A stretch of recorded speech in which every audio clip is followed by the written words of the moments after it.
So I feel like Kate at the fair a lot. And I sometimes notice my brother, others observing or not necessarily appreciating. Usually I stay joyful. The moment that you notice someone else not enjoying your high-flying disc, you join them on theirs. You just have to make where everybody else is in relationship to their disc irrelevant to yours, because when you stick your nose in where it doesn't belong, you join them in the vibration, and that's where your resentment comes from. It's also where you're believing that you need to control their experience comes from. If you were flying up here with me, I'd be happy, but you're not flying up here with me, so now I've had to come down here where you are. Or just to share it. Like, I'm joyful, so I want to share it. But here's the thing. If they're shareable, they'll join you. And if they're not, they won't. And you have to let that be law of attraction's job, not yours. In other words, your job to others is the same as your inner being's job to you. Your inner being never says, oh, you're discouraged, let us come down here and talk with you about how you are discouraged. That never happens. In fact, the very fact that you can feel negative emotion is because your inner being is not joining you in that thought. So if your inner being never jumps off the high-flying disc for you, why are you jumping off of it for anybody else? And you're not doing them any favor, because when you get there, you're not helpful. You're not helpful, are you? You're scolding them, you're scowling, you're guilting them. If it were not for you and what you're doing, I would be a happy person. You say that in so many different ways. You guilt each other out. You rule by guilt as humans for the most part.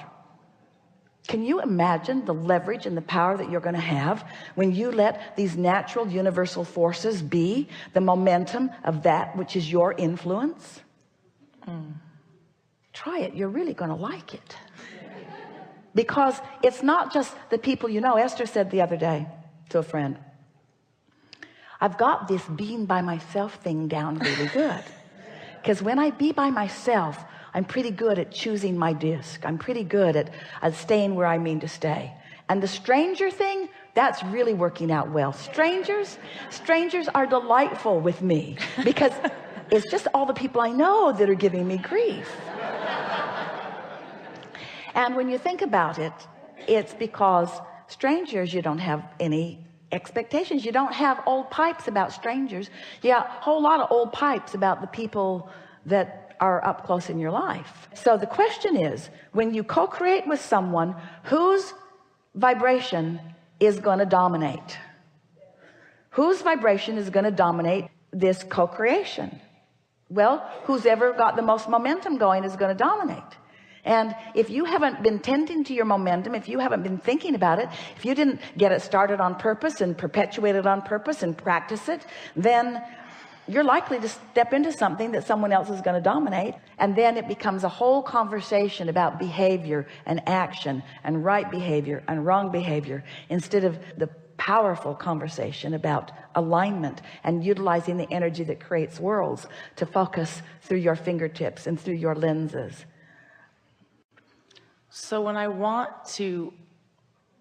have a desire to manifest something and I'm clear about it, it's very quick, the manifestations for me. So a couple weeks ago, I looked at the market and decided I wanted to list my house, and it was sold in 4 days. And now I'm in a spot where I either need to buy something else, which was my desire a year ago, to buy something bigger, and it's starting to manifest. But I actually have like a move day in like 30 days where I have to choose either to rent and sit and watch and find the house I love, or to manifest the house I love. And so a few moments ago, you were talking about guidance. And so I feel like often I can manifest when I'm clear, but I'm not clear-hearted about this. So how do I embrace guidance or relax into it? There are a number of things that we want to say to you. First, we want to say, anytime you don't know what to do, you don't have momentum going. You don't have that high-flying disc momentum going. So anything you do is going to sort of turn out less good than you really want it to.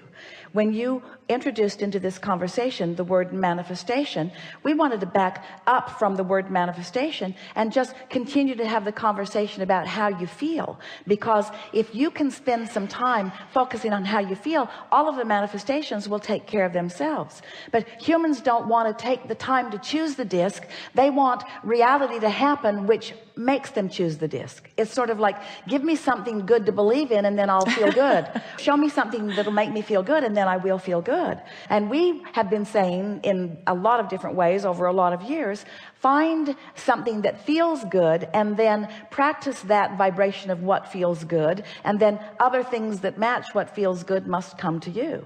Not very satisfying until you get the hang of this, and once you get the hang of it, you will feel invincible. You will feel like there isn't anything that you cannot just point in the direction of, and it will come right to you in the way that you want it to. And if it doesn't feel like that to you, then you've got more disc choosing to do.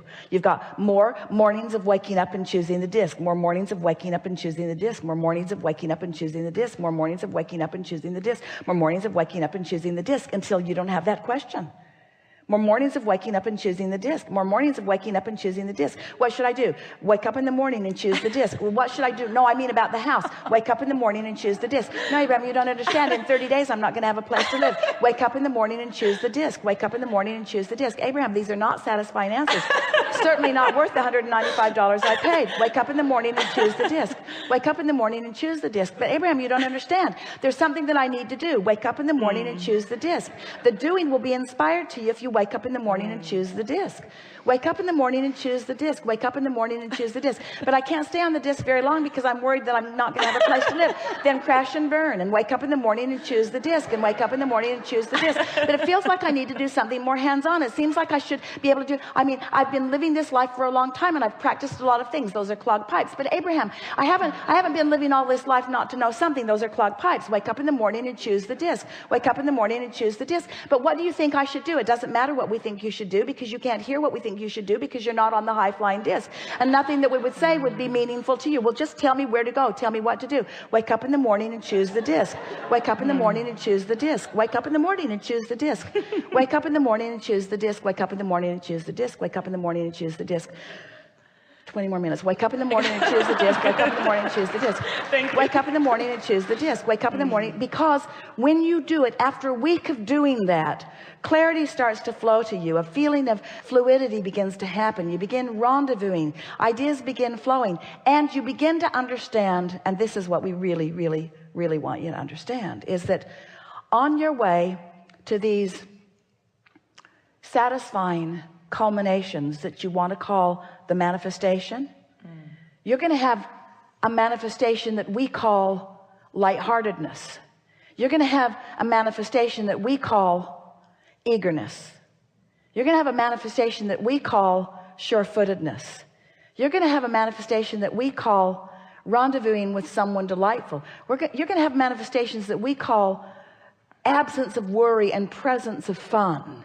You're going to have a lot of manifestations of people rendezvousing, ideas flowing, and in time, maybe not today, but in time, you're going to come to understand that those are the manifestations that make up the fabric and the details of your life.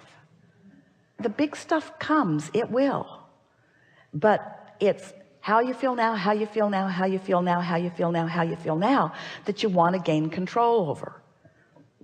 You have these dreams of beautiful houses and dream occupations and dream relationships. We know you do. You have these images and desires and goals for those things.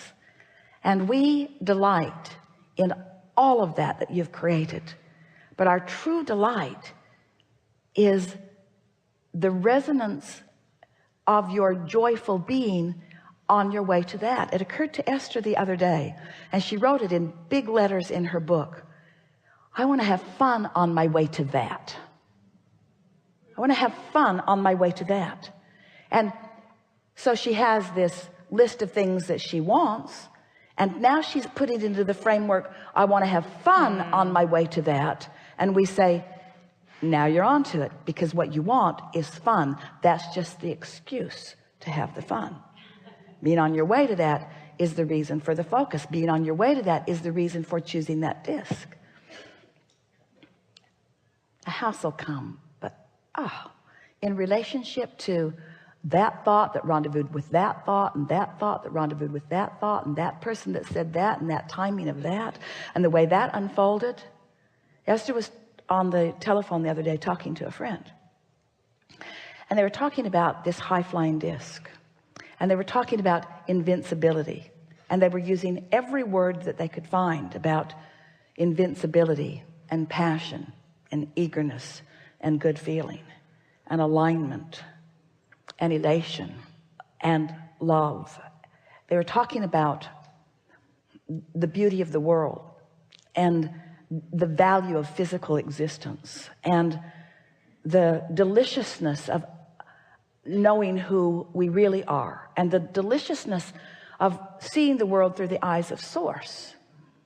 And they'd been beating that drum for 2 or 3 minutes. The conversation was early, and Esther was sitting on her deck in Del Mar, and 15 or 20, she couldn't count them, they move fast, hummingbirds came down all around her. And there's a statue of Solomon there in her garden, and the hummingbirds were just all around as if they were vortexually demonstrating the very beauty and wonder and perfection of this moment in time. And to co-create with something that unusual and that significant made Esther gasp.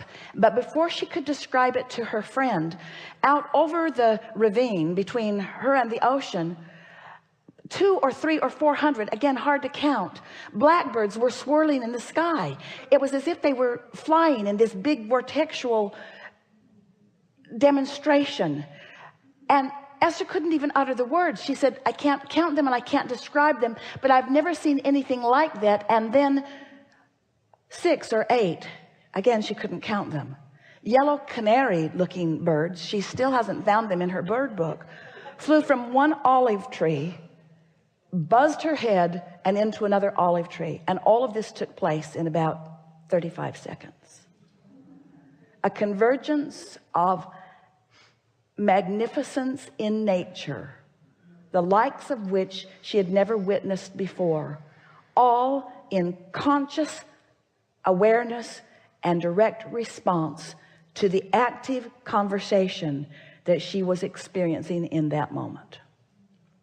Now, things like that happen to you often, and you chalk them up as coincidences or as meaningful things that just come and go. But when you start dictating them, when you start finding the disc and staying there as long as you can, and finding the disc and finding the disc and finding the disc and finding the disc and finding the disc, then not just the natural things of nature that are already on the disc that will rendezvous with you easily when you find yourselves there, but the brilliant people of your world that are there already will rendezvous with you. The ideas in creation of inventions. We can't even begin to describe to you the things that you are going to experience this week as a result of your participation in this conversation. But we do promise you that when they happen, you will know for sure, for sure, for sure, for sure, for sure, for sure, for sure, for sure, for sure, that they are coming in response to the new pipes that we just laid, you see.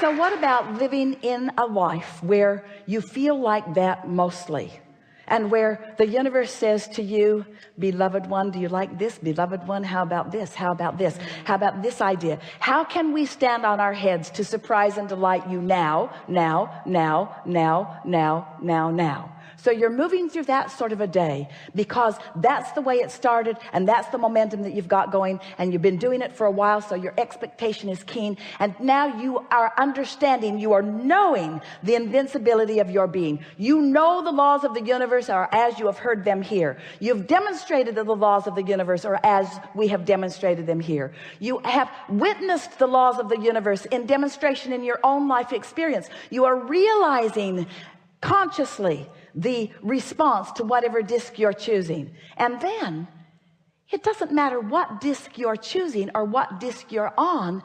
When the demonstration comes, you own it. You don't resent it. You don't resist it. You acknowledge it. You smile. You say, well, that's a match.